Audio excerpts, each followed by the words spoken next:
Hello students, class 8th chapter first crop production and management.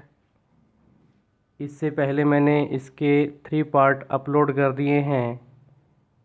ये इस chapter का 4th part है। इससे पहले की वीडियो में हमने डिस्कस किया था एग्रीकल्चरल प्रैक्टिसेस के बारे में, जो कि कल्टीवेशन में हेल्प करता है क्रॉप की, और उसके कुछ स्टेप्स थे।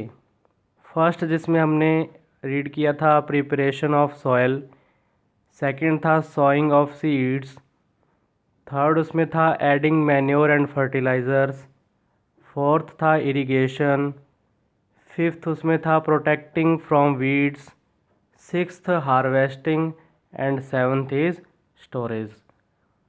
फिर हमने देखा था कि फर्स्ट स्टेप है जो बहुत ही इम्पोर्टेंट होता है कल्टीवेशन करने के लिए, और उसका नाम था प्रिपरेशन ऑफ सॉयल, जिसमें हमने सॉयल को प्रिपेयर करना इसके बारे में रीड किया था।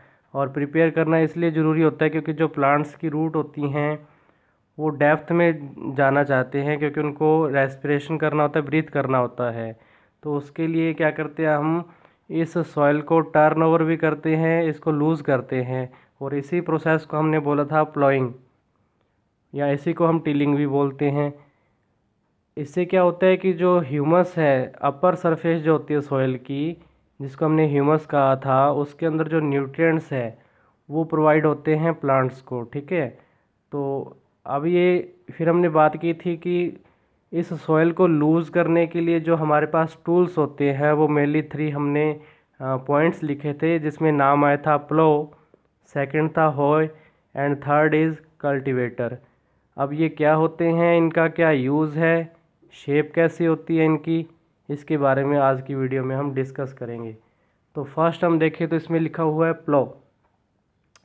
This is being use for tilling the soil. इसका यूज़ कहाँ होता है, सॉइल को टिलिंग करने में, यानी कि लूज़ करने में। Adding fertilizers to the crop, और क्रॉप में फर्टिलाइज़र को ऐड करने के लिए। रिमूविंग द वीड्स, वीड्स हम बोलते हैं हिंदी में खरपतवार को, यानी कि अनवांटेड प्लांट्स जो होते हैं, जो हमें नेसेसरी प्लांट्स के साथ ये ग्रो कर जाते हैं, इन्हें रिमूव करना ज़रूरी होता है। तो उसमें भी कौन हेल्प करेगा, प्लो। एंड टर्निंग द सॉइल, और सॉइल को टर्न करने में भी किसकी हेल्प होती है, प्लो से। It contain a triangular iron strip, इसमें क्या लगी होती हैं, ट्रायंगुलर शेप की आयरन स्ट्रिप लगी होती हैं, कॉल्ड प्लोशेयर, जिनको हम किस नाम से जानते हैं, प्लोशेयर के नाम से। The main part of the plough, इसका जो मेन पार्ट है, is a long rod of wood, जो कि एक लंबी लकड़ी जो होती है, rod, which is called a plough shaft, जिसको हम क्या बोलते हैं, प्लो शाफ्ट भी बोलते हैं। सेकंड जो है हमारे पास हो, it is a simple tool, ये कैसा है, एक सामान्य टूल है, which is use for removing weeds, जिसको यूज़ में लिया जाता है वीड्स को रिमूव करने के लिए। And for loosening the soil, और सॉइल को लूज़ करने में। It has a long rod of would और आयरन, ये भी किसका बना होता है, एक लंबी रॉड जो कि लकड़ी की या लोहे की बनी होती है। अ स्ट्रॉन्ग, मजबूत, ब्रॉड, चौड़ी, एंड बेंट, मुड़ी हुई प्लेटें, ऑफ आयरन, लोहे की, is fix to one of its end, इसके एक तरफ ये फिक्स होती हैं जो आयरन की प्लेटें हैं।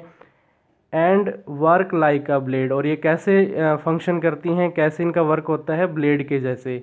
It is pull by animals, और इनको पुल किया जाता है किसके थ्रू, एनिमल्स के थ्रू। थर्ड हमारे पास है कल्टीवेटर। नाउ अ डेज, आधुनिक समय में, ploughing is done by tractor driven cultivator.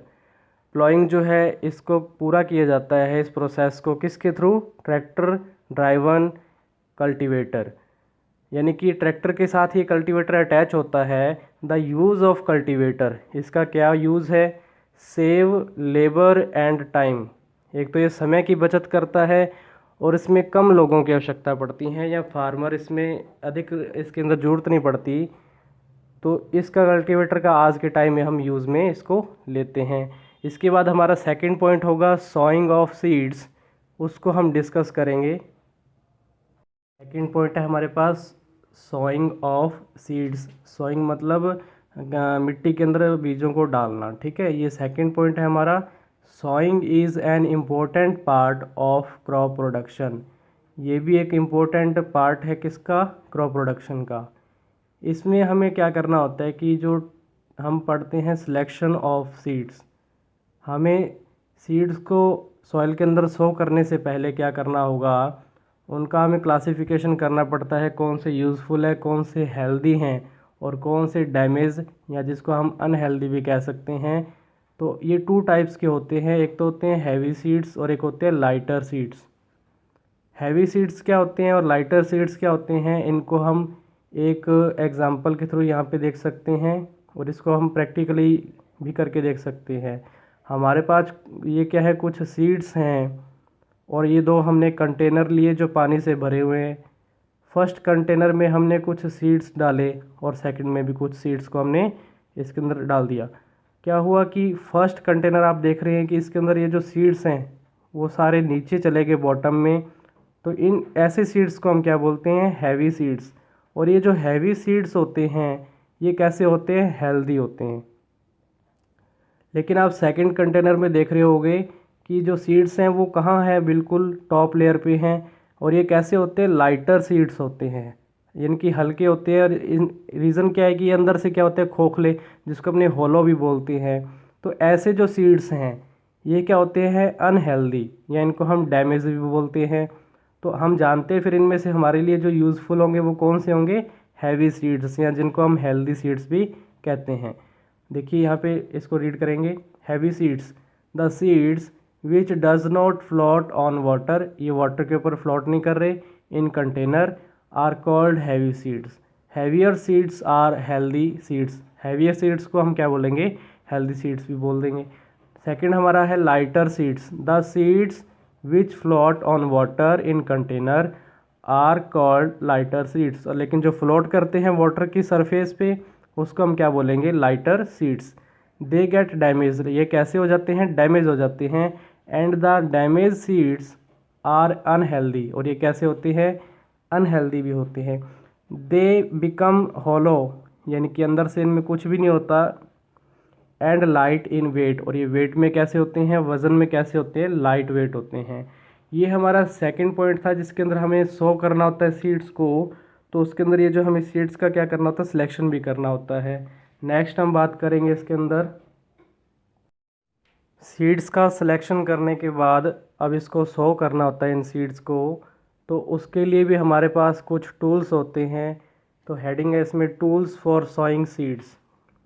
First है इसमें ट्रेडिशनल टूल्स, जो यानी कि बहुत पुराने समय से जिनको काम में लिया जा रहा है, ऐसे टूल्स के बारे में। It's a shape like a funnel, इसकी शेप कैसी होती है, फनल जैसी, ठीक है, कीप जैसी।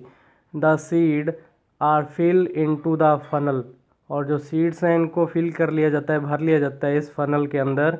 पास डाउन थ्रो 2 और 3 पाइप्स हैविंग शार्प एंड, और इसको पास किया जाता है पाइप में से, जो कि कैसी होती है, आगे से शार्प होती है। इसका जो किनारे होते हैं शार्प होते हैं। शार्प इसलिए कि ये जो डेप्थ में चले जा सके सॉइल में, और जो सीड्स हैं वो इजीली सॉइल के अंदर क्या कर सके, प्लेस कर सके। These ends pierce into the soil and place seeds there. Second है हमारे पास seed drill. It is use for sowing seeds with the help of tractor. तो इस ड्रिल का यानी कि सीड ड्रिल का यूज़ में लिया जाता है ट्रैक्टर के साथ सीड्स को सो करने में। This sow the seeds at equal distance and depth. सबसे इम्पोर्टेंट बात इसकी क्या है कि ये अपने आप ही एक फिक्स डिस्टेंस पे डेप्थ के अंदर सीड्स को क्या कर देता है, सो कर देता है। इट एंश्योर, ये सुनिश्चित करता है that seeds get covered by the soil after sowing. ये इंश्योर करता है कि ये जो सीड्स हैं ये अच्छे से कवर हो जाए सॉइल के अंदर आफ्टर सोइंग, इसको बीज को इसको डालने के बाद। This protect the seeds from being eaten by birds. अब अगर ये जो सीड्स है वो डेप्थ में चले गए तो इससे बेनिफिट क्या होगा कि जो छोटे छोटे जो बर्ड्स वहाँ पे आते हैं वो इन सीड्स को खा नहीं पाएंगे। अगर सीड्स को खा जाते हैं तो क्रॉप प्रोडक्शन नहीं हो पाएगी ना। इसलिए क्या किया जाता है कि इनके थ्रू डेप्थ में ले जाए जाते हैं सीड्स को। ये अलो करता है plants to get sufficient sunlight. और ये जो सीड ड्रिल है ये अलो करता है प्लांट्स को सफिशिएंट सनलाइट प्रोवाइड करने में, न्यूट्रिएंट्स प्रोवाइड करने में, and water from the soil में से वाटर को भी। तो ये जो टूल्स हैं जो कि सीड्स को सॉइंग करने में हेल्प करते हैं। इसके बाद हमारा जो थर्ड पॉइंट रहेगा एडिंग मैन्योर एंड फर्टिलाइज़र, उसके ऊपर हम डिस्कस करेंगे। थर्ड पॉइंट है हमारे पास एडिंग मैन्योर एंड फर्टिलाइज़र्स।